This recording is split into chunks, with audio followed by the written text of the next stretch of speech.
maiwasan ang lahat ng ito no, sa pagitan ng mga dating magkakabonding na napaka-close nila dati. Dr. Love, sa ating harapang tagapayo, talaga bang pag sa usapang pera, doon nagkakasiraan ng mga magkakaibigan? Nagkakasiraan minsan. Akala ko tatanong mo sa akin kung meron bang dancing sa Bible. Well, I'd like to know that too. Meron. Sa totoo Salmo, ba? Psalm 149 and Psalm 150, meron diyang dancing. Kasi ang dancing daw ay paraan ng pagpupuri sa Diyos. In fact, si Haring David na sumulat, isa sa sumulat ng Salmo, no? Si Haring David ay nagsayaw din bilang pasasalamat at pagpupuri sa Diyos. At ito'y ginagantimpalaan ng Diyos ng biyaya. Tingnan nyo, may biyaya sa kanila, di ba? Dahil nagda-dancing sila. Pero merong dancing that causes others to lust. Ito yung dancing na nagbibigay ng kasalanan. Oo. Para kay Nanay Tina, alam mo, purihin mo ang Panginoon dahil napakabuti ng mga kasama mo. Nakita mo sa kanila ang larawan ng Diyos na nagpapatawad. Kanina, tinitingnan ko yung demeanor mo. Siguro ito'y bunga ng kahirapan, na nagamit niya. Pero may responsibilidad ka na harapin yung pinagkautangan mo at yun ang hindi mo nagawa. Nagtago ka, di ba? So, sa susunod, harapin mo ang iyong responsibilidad. Sa inyong tatlo, bagamat hindi ako naniniwala na maibabalik ka agad ngayong araw na ito ang tiwala nyo kay Lola Tina, in time, babalik yun. Magsisimula yan kapag naibigay na ni Donita yung bayad sa inyo. Magsisimula na yan, Pero sana, Lola Tina, matanim sa isip natin ang kahalagahan ng pagpapatawad at ang pagtitika at pag-amin sa kasalanang nagawa. Doon lamang magiging maganda ang mundo natin. Maraming salamat. Ayan!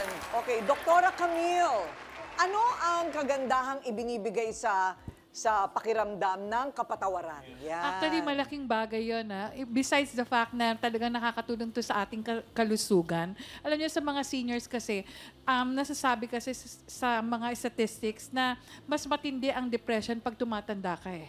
Pero kung nagkakaroon ng ganitong pagkakataon na nagkakapatawaran, nagiging humble ka, nagiging honest ka, alam niyo malaking bagay yon para ma-ease yung tinatawag nating posibilidad na ang iniisip mo yung matatakot ka dahil malapit na akong mamatay, malapit na nag-iisa na lang ako sa buhay. Yung mga ganyang klaseng mga sitwasyon, malaking factor yon. Pero nakakagaan ng loob ang pagpapatawad. So sana maintindihan nyo, itong pagpapatawad na to, maaaring wala yung trust pa, hindi pa ganun katindi, pero na-earn yun. Magandang pagkakataon yung Aling Tina na makabalik yung trust na yon. Sana kung sakasakali po, meron naman kayong perang ibabalik ni Donita, bilhin nyo na yung tela at tsaka nyo ipatahi. Para sa ganun, makita din naman natin kung talagang nag-e-effort si Aling Tina dito na talagang gagawin niya at tutuparin yung pagpapagawa ng mga leggings. Ayan. Ayan, si Lola Hilda kanina pa umiiyak. Lola, ba't ka iyak ng iyak dyan? Kasi po, magkadikit po kami talaga. Lang tinataguan niya ako, masakit sa dibdib eh. Hinahanap ko siya lagi. Pag nagsumba kami, nawawala siya. Samantalang dinadaanan ko siya pagpasok, pagpunta doon, tapos pag bigla na lang ako tataguan. Ayun, talagang,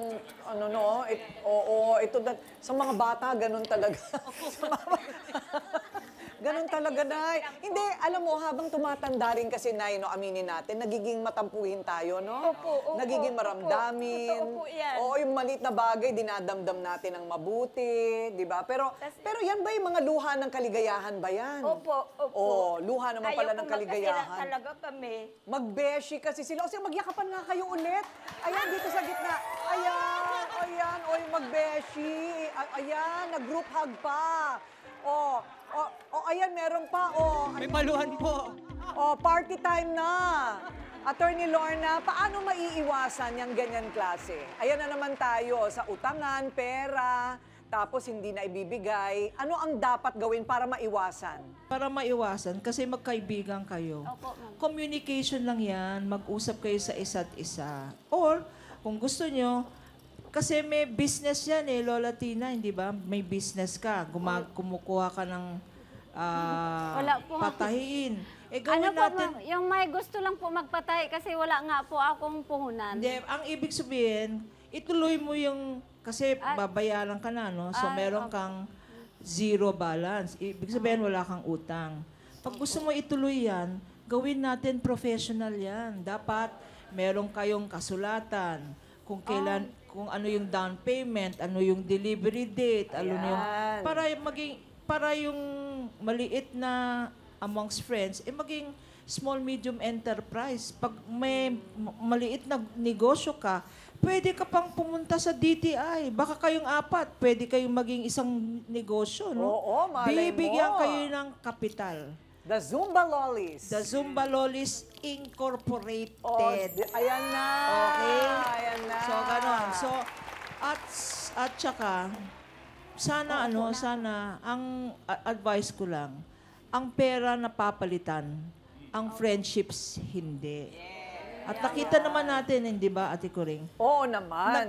Yung cycle of life, para na silang mga bata, no? Second childhood. Bati-bati, mamaya hindi na bati, mamaya friends na naman, mamaya galit na naman. Siguro ngayon nasa bati stage kayo. Sana ganun na lang. Bati-bati, huwag nang away-away. Ayan. O, narinig na ninyo, ha?